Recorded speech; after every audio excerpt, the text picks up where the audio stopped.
Jackson McAllister always hated the desert wind. Deployed for the third time in 2 years, he had grown used to the desert's scorching heat and the way fine grains of sand found every seam of his gear. But the wind, dry and ceaseless, still felt like some cosmic irritant against his skin. This evening, he walked from the communications tent toward the small makeshift cafe the base had thrown together.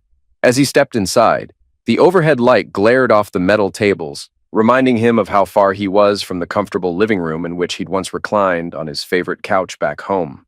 "Yeah," he murmured under his breath. "I'll be glad when this is over." He was about to order a coffee when his phone buzzed. The number flashed local with the same area code as his hometown. His heart gave a slight jolt. He had 2 kids, a wife, and a quiet suburban street that usually didn't make trouble. He answered quickly. "Hello?" he said, tension creeping into his voice. "Jackson?" came a low murmur. "It's Elijah from next door." Jackson swallowed. Why would Elijah be calling? "Hey man, everything okay?" Jackson asked. "I've still got 4 weeks left here." "That's what I wanted to talk to you about," Elijah said, sounding uncomfortable. "Look, Jackson, I wouldn't do this unless I thought you really needed to know.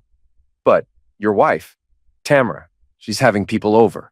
Jackson pulled the phone tighter against his ear as he stepped back outside the makeshift cafe. The evening sun in the Middle Eastern sky glowed red, but all he saw was the swirling chaos of that single statement. "She's having people over." "Elijah," Jackson said slowly, "you can't just call me with half a story. I'm thousands of miles from home. If something's wrong, tell me." "There are men," Elijah said in a resigned voice. "It's not just one. Different men, different cars. They show up at all hours, but especially late, and they're inside your house for quite a while." Jackson's heart hammered. He tried to keep his breathing measured, tried to focus on the details. "You're sure these aren't just friends, colleagues? Maybe it's her cousin or something else." "I'm sure," Elijah replied. "A few times I caught glimpses through the window. I saw them on the couch. It didn't look like any casual get-together. I've got license plates, pictures. I'm sorry, Jackson. You're too good a guy for me to just keep quiet." A long moment passed where Jackson's pulse roared in his ears. Then he said, in a stony hush, "Send me everything." He spent the night poring over the photos Elijah emailed. He recognized the front of his house, the driveway, the porch, the big silver mailbox, and there were men, some older, some younger, cars parked at suspicious times, timestamp after timestamp. Several glimpses showed Tamara at the doorway, letting them in with a bright smile. A few shots taken through parted blinds showed her leaning across a stranger on the couch, or his arm around her waist, an unspoken closeness that turned Jackson's stomach. The next morning, the scorching desert wind felt sharper, and the air seemed harder to breathe. It took him 2 days to get emergency leave. He said it was a family crisis. He wasn't lying. The commanding officer gave him a stiff handshake and told him to handle business back home. Jackson packed his duffel with single-minded focus, ignoring his bunkmates' questions about whether he was all right. He just needed to get on that plane. On the flight back, he stared at the overhead lights and tried to piece it together logically. Tamara, mother of his 2 daughters, a woman he'd known for 8 years. She had to be lonely, sure, with him gone so much. But multiple men? Over and over? Why? He whispered to himself. It felt impossible. Yet he had the evidence on his phone. By the time he landed stateside, his head was full of swirling anger and heartbreak and that raw edge of betrayal that made him want to break something. He couldn't just storm home and confront her. If Tamara was brazen enough to do this under her own roof, she might lie her way out of it if he didn't present airtight proof. No, he told himself. He would handle this carefully. Logically. That was how to approach any mission. Gather intelligence, plan, then strike. He pulled his rental car into a modest motel parking lot, about 15 minutes from his quiet neighborhood, and used a credit card she didn't know about. The room smelled of stale coffee and cheap air freshener. The floral bedspread had seen better days. Jackson sat on the edge of that bed, phone in hand, going through Elijah's evidence once more. He pressed the screen to call Elijah. The phone rang, and then a voice. "Jackson," Elijah said softly. "Thanks for everything," Jackson answered. "I'm here in town. I'm not going to my house yet." "Let me know if you need anything," Elijah said, relief flooding his tone. "It's been bugging me for months." A chill ran through Jackson's spine. "Months?" he echoed. "This has been going on for months?" "I only really noticed it consistently the last 2 months," Elijah clarified, "but I suspect longer. Look, I know it hurts. If you want me to watch the house tonight, I will. I can send you a text if anyone comes by. Jackson's jaw flexed. Appreciate it. Gathering evidence. That night, Jackson parked 2 streets away from his own driveway, switching off the engine. The clock read 10:13 p.m. He settled low in the driver's seat, phone balanced on his thigh, eyes trained on the road leading up to his house. He waited, adrenaline thrumming as minutes bled into hours. At 11:46, a white truck slowed in front of his place. A tall, thick-set man hopped out, pressed something on his phone, and Tamara opened the front door. Jackson tensed. His phone's camera captured the entire thing through the gloom, though he zoomed as best he could. He'd never seen the man. Stocky build, broad shoulders, a baseball cap. Tamara leaned in for a hug that looked very comfortable. Too comfortable, Jackson thought bitterly. He watched them vanish inside. The house lights glowed behind drawn curtains. He rubbed his stubbled chin, forcing himself to remain calm. The first step was to gather as much visual proof as possible, not to burst in and ruin everything with rage. An hour later, the front door opened again. The man emerged, adjusting his shirt. He looked around the dark street as if checking for watchers, never suspecting Jackson's hidden vantage. Then he hopped into his truck and drove away. Jackson exhaled, then pressed his phone's record button to stop. Another piece of evidence, along with Elijah's earlier footage, and the screenshots of men's license plates. The fury brewing inside him felt like a physical weight in his gut. The second night, Jackson returned. This time, no visitors. On the third, around midnight, a young man showed up in a beat-up hatchback. He stayed for a good 2 hours. The pattern was consistent. Men appeared as though invited by a simple text, came in discreetly, left in the small hours of the night. Jackson decided he had enough visual proof. He wanted audio, something to confirm that Tamara was sleeping with them. He turned to an old friend from his military tech department, a hobbyist who toyed with small listening devices. "I can get you a bug you can hide in your own living room," the friend told him over the phone. "You sure about this? Because if she catches it, that's a massive breach of trust." Jackson's voice was hollow. Trust is already gone. He arranged for a discreet drop-off and soon had a tiny microphone, no bigger than his pinky fingertip. Later in the dead of night, he snuck around the back, found the key stashed under a flower pot, and let himself inside with measured footsteps. It felt surreal to tiptoe through his own living room as though he were an intruder. The place smelled the same, cinnamon air freshener, with a faint hint of Tamara's perfume. His children's toys were stacked in the corner. A heartbreaking wave of longing for normalcy nearly brought him to his knees. He planted the bug behind the TV console, hidden among cables.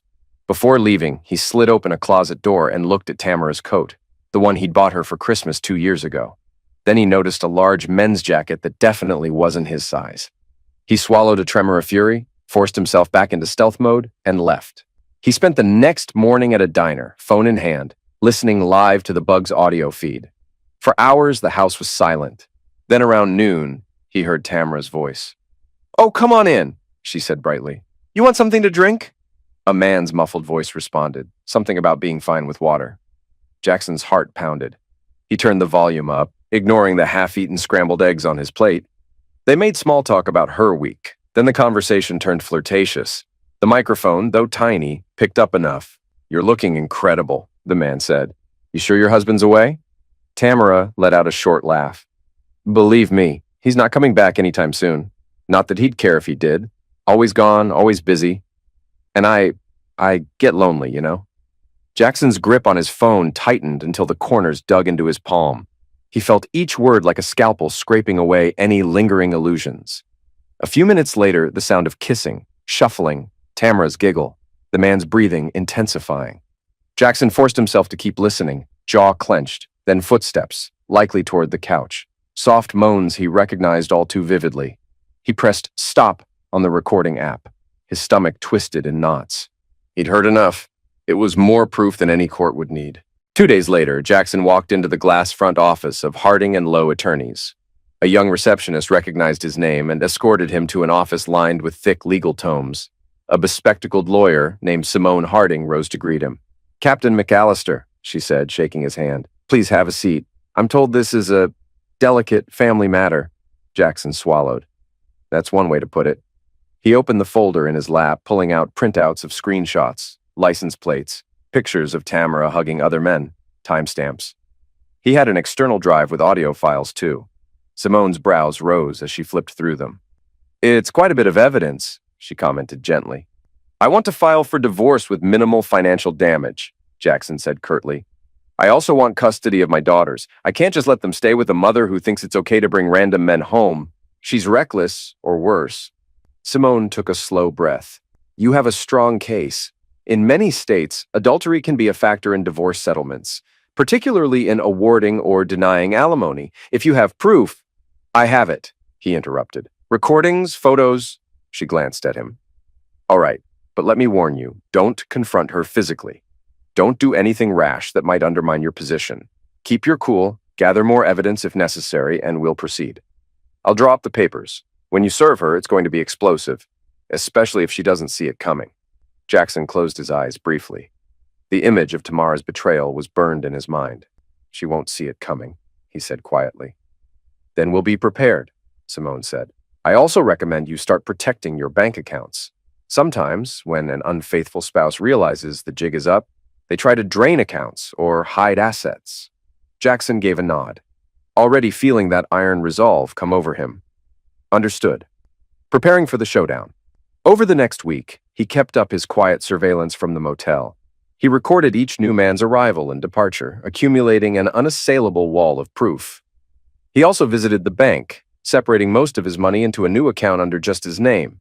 He froze shared credit cards, ensuring Tamara couldn't run up a secret bill.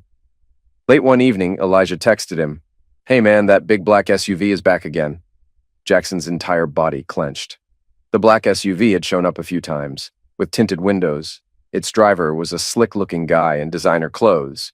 Jackson had particularly disliked him for reasons he couldn't name. Maybe that his arrogance seemed to match Tamara's easy flirtation. With a bitter twist of his mouth, Jackson drove over, parked in his usual hidden spot, and started filming. Sure enough, the black SUV was in the driveway, lights on in the living room. He glimpsed the silhouette of the man with Tamara, arms around her waist.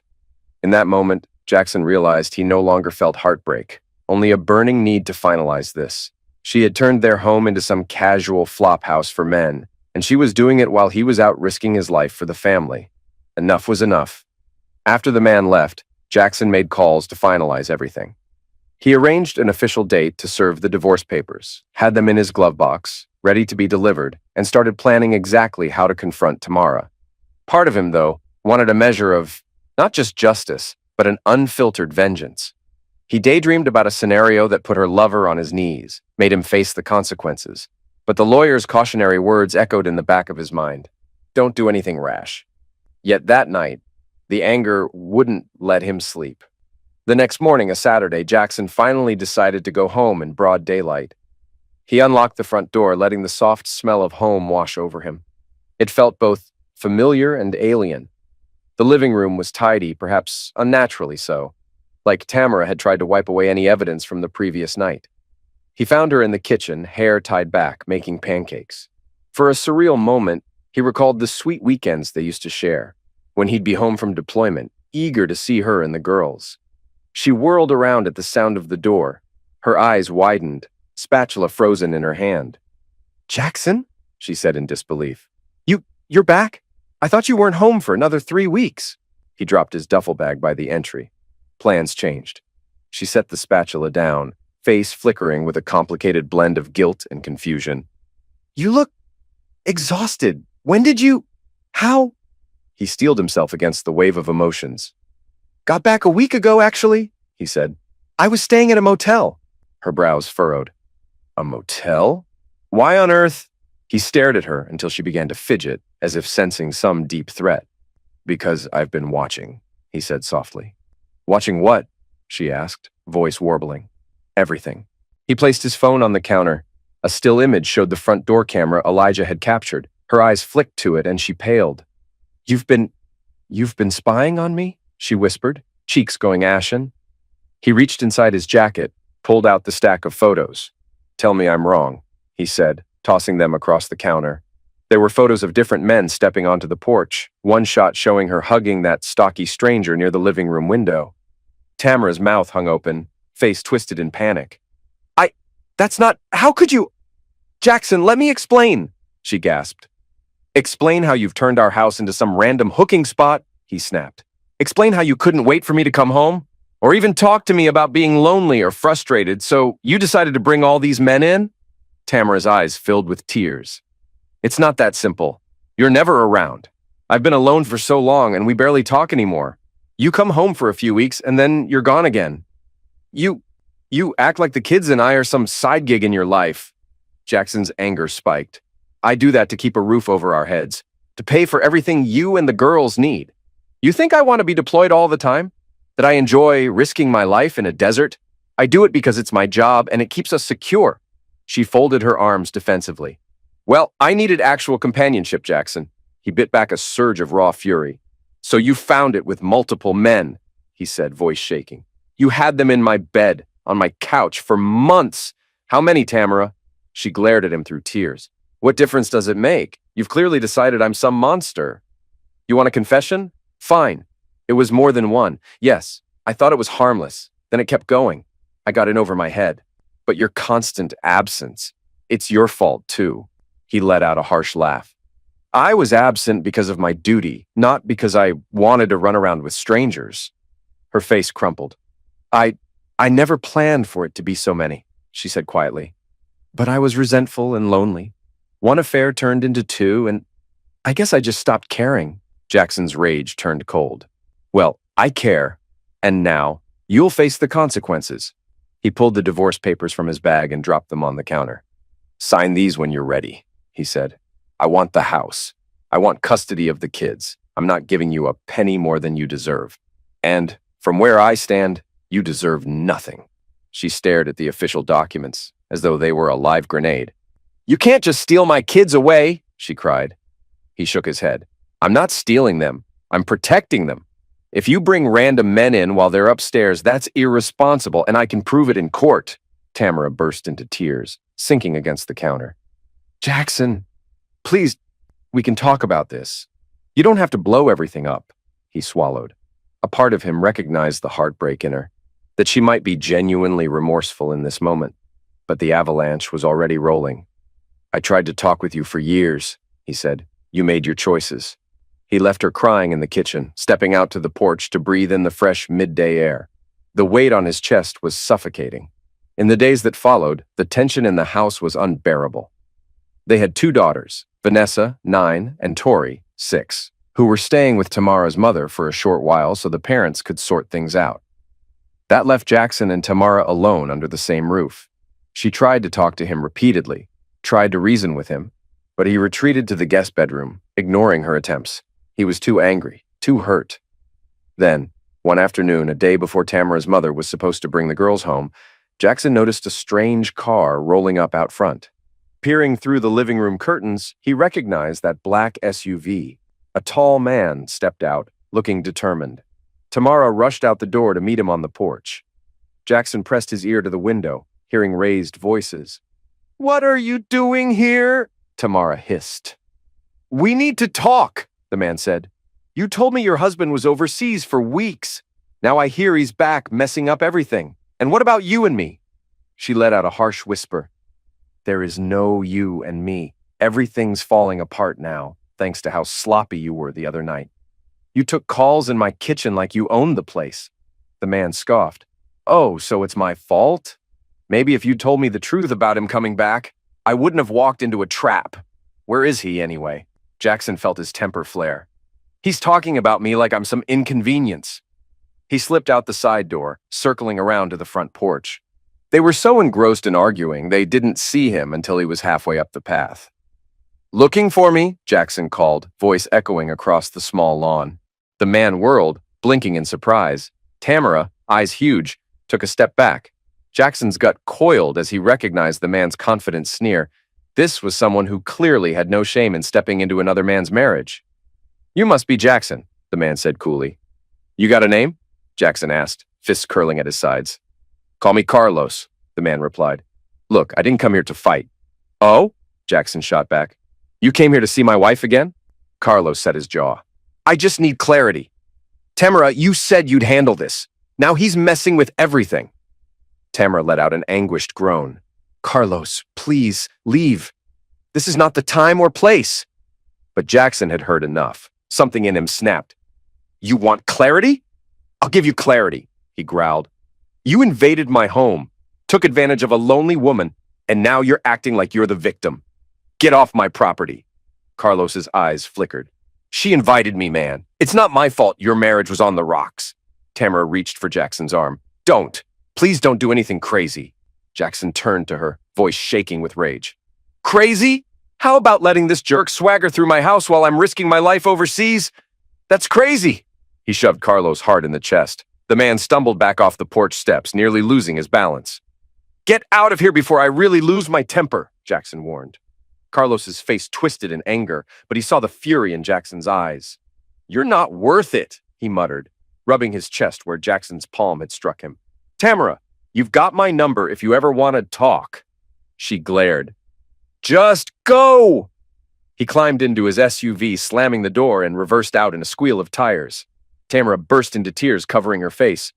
Why can't you just let me handle things quietly? She sobbed. I never asked him to come back here. Jackson gave a bitter laugh.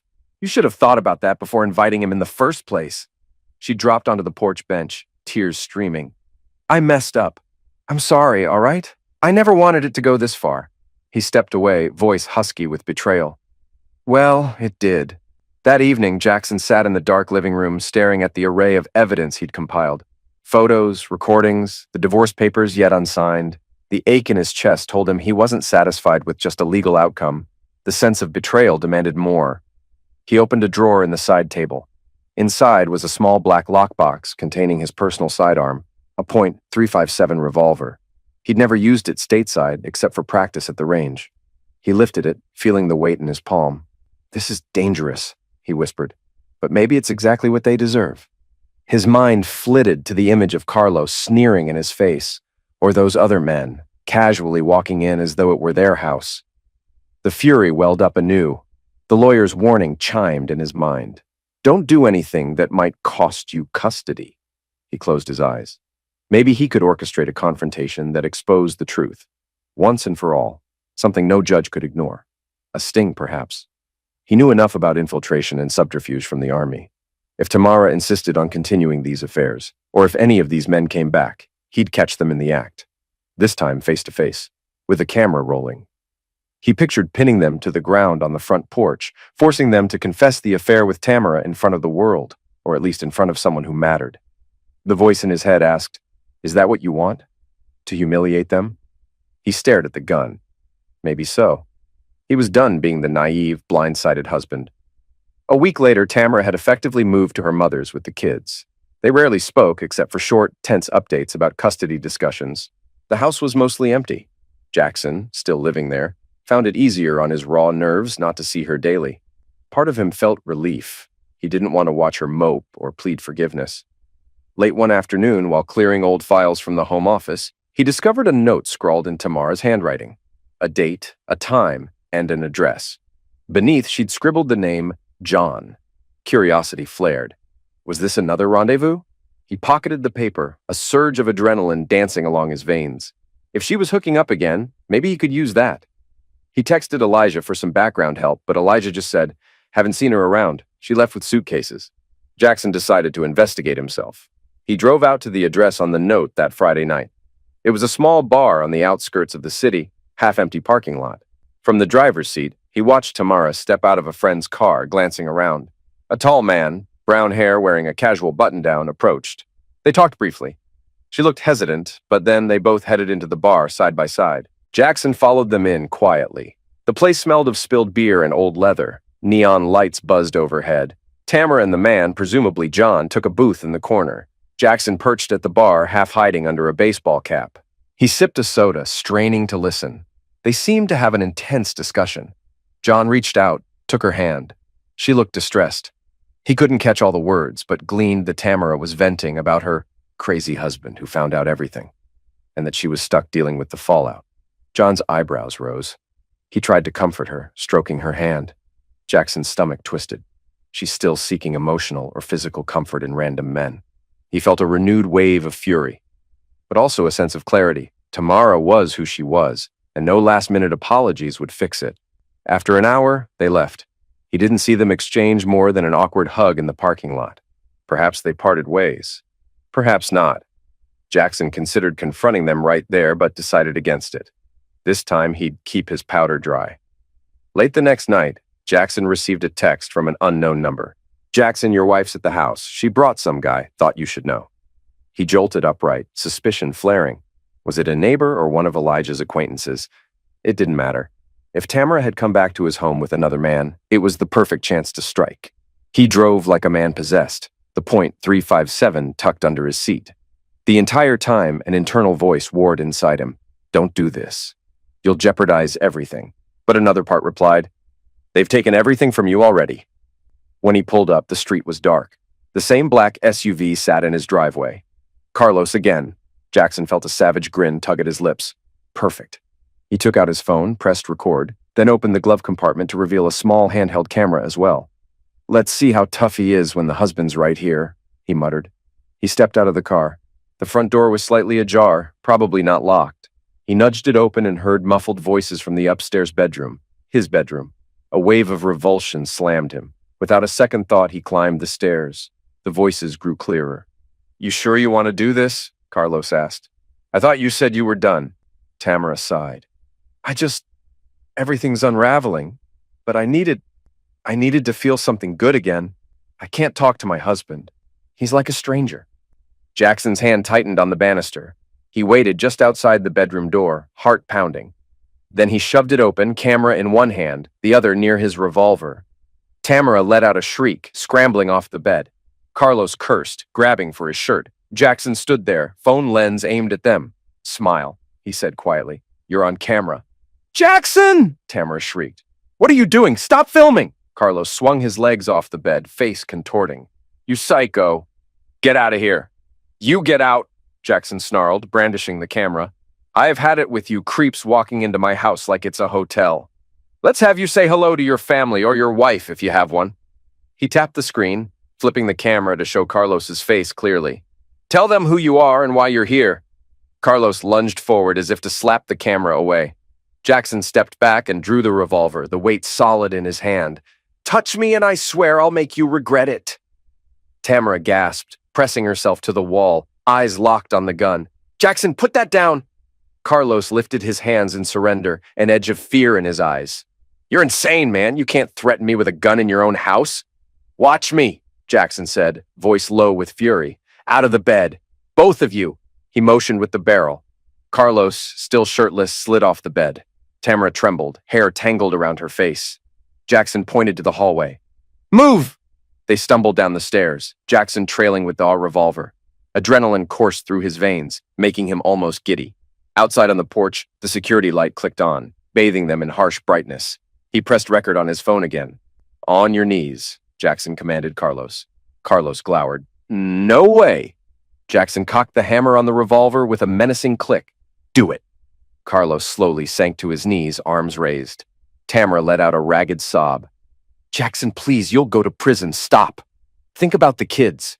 He flicked a glance at her, voice dripping with anger. "I'm not the one who forgot them in the first place. You want to break vows? Fine, but you do it in my bed.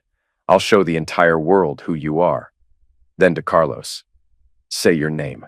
Say what you're doing here." Carlos's face twitched with humiliation. "Carlos Rivera," he muttered. I'm here because Tamara invited me." Jackson's camera was rolling. "And what were you doing with her upstairs? Man, come on. Say it." He gave a shrugging, helpless look. "I was sleeping with your wife?" Tamara sobbed, hugging herself. "Jackson, I hate you for this," she hissed. "You're humiliating us." He whipped the phone toward her. "No, you humiliated me," he shouted, voice echoing off the quiet suburban street. A neighbor's porch light flicked on. A curtain twitched across the way. "You think I care if the neighbors see? Let them see exactly who you are." She slapped him with her open palm, tears brimming. The blow stung his cheek. He took it without reacting, camera still aimed. "Good," he said. "Let that be on record, too." Then Tamara, face crumpled in despair, whirled and realized she was half-dressed, wearing only a thin robe. She stumbled down the porch steps toward the driveway. "I'm leaving," she cried, rummaging for her car keys in trembling hands. "You're insane!" She opened the car door, jumped in, and turned over the engine. The tires screeched as she pulled away, leaving Jackson and Carlos on the porch. Jackson turned his attention back to the kneeling man. You, get in front of that camera again, Jackson ordered. I want you to apologize to me for stepping into my house, my marriage. Carlos glared. Man, you forced me at gunpoint. You think any of this will hold up in court? Jackson let out a bitter laugh. I'm not doing it for court. I'm doing it so I can watch it every time I doubt whether I did the right thing divorcing her. Carlos hung his head. Fine, he muttered. I'm sorry, all right? I'm sorry I messed with your wife. Jackson exhaled, his chest heaving. It didn't feel as good as he'd imagined. A wave of weariness washed over him.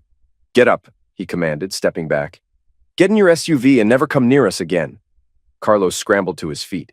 He glanced at the defaced front door. Jackson had banged it in rage on his way out and quickly retreated, shirt bundled in one hand, to his vehicle. As he sped off, Jackson stood there, revolver hanging at his side, phone camera still recording the empty street. He ended up using that footage, along with all the prior evidence, in his final court filings for divorce. When Tamara realized how damning it was, she tried to mount a defense. He threatened me! He threatened my lover at gunpoint! But the video also showed she'd repeatedly attacked him physically, the slap, that it was his own house, and that she had engaged in continuous adultery. Simone Harding, Jackson's lawyer, was visibly alarmed when she saw the confrontation footage. You're lucky, she said gravely in her office, arms folded across her chest. Lucky you didn't call the police. This could have ended badly for you. Jackson stared at his hands. I know, but it's done. Will it hurt the custody case? Simone sighed. There's a risk. But given Tamara's track record, if we argue you were in emotional distress, and these men were parading in front of your children, the judge may not be too harsh. Still, you need to keep your temper in check from here on out. He pressed his lips together. Understood. The court battle took months. Every day, Jackson worried that his display of intimidation would cost him dearly. But the weight of Tamara's numerous affairs, the risk she'd posed to the children by letting strangers into the house, and the mountain of photographic and audio evidence swayed the judge. In the end, the ruling was harsh on Tamara. No spousal support awarded, joint custody on paper, but the children primarily stayed with Jackson, as Tamara lacked stable housing and had demonstrated poor judgment. The house was his, though he eventually sold it to cut ties with painful memories. When the final gavel fell, Tamara was left to move back in with her mother. She had no job and little savings. Some of the men she'd turned to vanished once she was no longer in a comfortable suburban arrangement. Carlos presumably never spoke to her again. Jackson heard rumors she'd turned to partying, then to depression, drifting in and out of short-term work. The court had mandated therapy sessions for her before she could have extended visits with the kids. As for Jackson, he kept the revolver locked away in a safe. He wondered sometimes if he'd gone too far. The image of Carlos kneeling at gunpoint on his porch haunted him, yet a darker part of him still felt a grim satisfaction that he'd forced his betrayers to face him. The heartbreak remained, but the immediate thirst for revenge was sated, replaced by a need to rebuild. His daughters remained confused by the swirl of events, but they were young. He did his best to provide stability, moved them into a new condo across town, enrolled them in counseling. He tried to be present, day after day, forging a new normal. Sometimes they asked about Mom. He explained gently that she was sorting out her own problems, but that she loved them. He refused to poison them against her. They'd figure it out in time. Months rolled by. Jackson resumed a stateside posting with the Army, allowing him to remain near the kids. Elijah occasionally texted to check in, expressing relief that Tamara was out of the neighborhood. Simone Harding emailed a congratulatory note on the final divorce settlement, reminding Jackson to maintain his composure if Tamara's behavior escalated. During a quiet evening, as the girls watched cartoons in the other room, Jackson sat in his small living room chair, eyes on the TV, but mind elsewhere. He still felt the raw edges of everything that happened, a sense of betrayal, an emptiness where his marriage once was, but also a strange sense of liberation. I'm free, he whispered, free from the lies. His phone buzzed. A text from Tamara. I'm sorry for everything. Can we talk? He stared at it for a long moment, heart constricting. Then he set the phone aside, ignoring the message.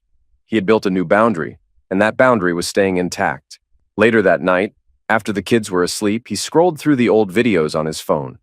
The infiltration footage, the hours spent in the dark filming Tamara's affairs, the audio clips from the bug behind the TV. All the heartbreak in pixel form. Then he found the final confrontation video.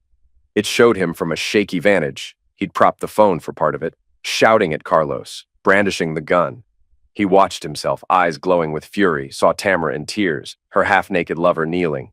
He heard his own words. Say it. Apologize. The man trembling. I'm sorry. I messed with your wife. Jackson's face was carved with rage, mouth twisted in a mix of triumph and heartbreak.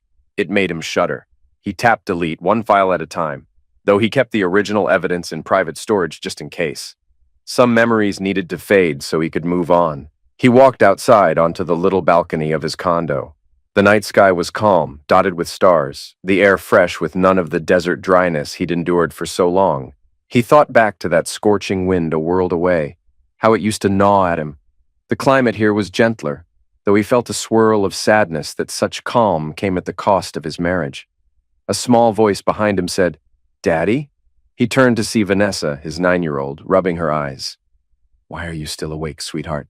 he asked softly. She shrugged, stepping onto the balcony. "Bad dreams." He opened his arm and she slid under it. They stared out at the lights of the city below. "You miss Mommy?" he asked carefully. Vanessa sniffed. "Sometimes, but she's so different now. She cries a lot." Jackson's chest tightened. "She's going through something. It's not your fault." "Yeah," Vanessa said quietly. "I just don't understand why she made you so mad." Jackson sighed. "Grown-up problems," he said. "All you need to know is I love you and Tori more than anything. That's never going to change." She leaned her head against his side.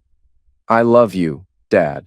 In that moment, he felt the anchor that kept him steady, the love for his children. Everything else, the betrayals and anger, was secondary to being a good father. Time, as it does, blurred the raw edges of the past. Jackson filed away the events of that explosive night on the porch as a turning point. He later sold the house, put the money into a savings plan for the girls' education, and found a quieter life. He discovered he could breathe again without the weight of suspicion and heartbreak pressing on his lungs. Tamara, from what he heard, spiraled for a while, dating questionable men, losing jobs. She occasionally demanded they revisit custody, but each time the court saw the same pattern. She was unstable, with no steady income. Still, Jackson never tried to keep the girls from her. They visited every other weekend, provided she had a safe living space. Sometimes Vanessa or Tori would mention how sad or angry Mom seemed, and Jackson would struggle to respond. He'd say, "She loves you in her own way," and leave it at that, because even after everything, he didn't want them to grow up hating her. One late afternoon, about a year after the divorce was finalized, Jackson's phone buzzed with a call from an unknown number. He picked up. Tamara's voice, quiet and tired, came over the line. "Hi," she said. "It's me." He let out a slow breath. "Yes?" A pause. "I wanted to say thanks for not poisoning the girls against me. I know I messed up, unbelievably so, and I don't expect forgiveness, but I wanted to say it." Jackson stood by the window, eyes on the golden rays of the setting sun. He felt a twinge of that old sorrow, tempered now by acceptance. "They deserve 2 parents," he said softly. "If you can step up for them, I won't stand in your way." She sniffled. "I'm trying. Maybe someday we can, I don't know, have a real conversation. For their sake. Maybe be civil." He closed his eyes. Maybe. When he ended the call, he noticed his hand trembled slightly. The memories would never vanish, but at least they no longer controlled him. That evening, he took his daughters out for ice cream. They laughed at the sticky swirl of chocolate. Tori held her cone up. "Daddy, try this. It's so good." He took a small lick and smiled, the flavor sweet on his tongue. For the first time in what felt like eons, there was real joy, something free of suspicion, heartbreak, or anger. And as they walked down the sidewalk together, pink skies overhead, Jackson realized that sometimes revenge wasn't just about humiliating the betrayer. It was also about reclaiming your own power, enough to become a better, stronger version of yourself in the aftermath. In that sense, he had triumphed. He had the children's love, a stable life, and a future no longer dictated by Tamara's unfaithfulness. "Come on, girls," he said, ruffling Tori's hair. "Race you to the car." They squealed and ran ahead, giggling. Jackson jogged behind them, heart lighter than it had been in a long time. The old desert wind was far away now, replaced by the bright laughter of family that still belonged to him no matter how battered his heart had been, and that was enough.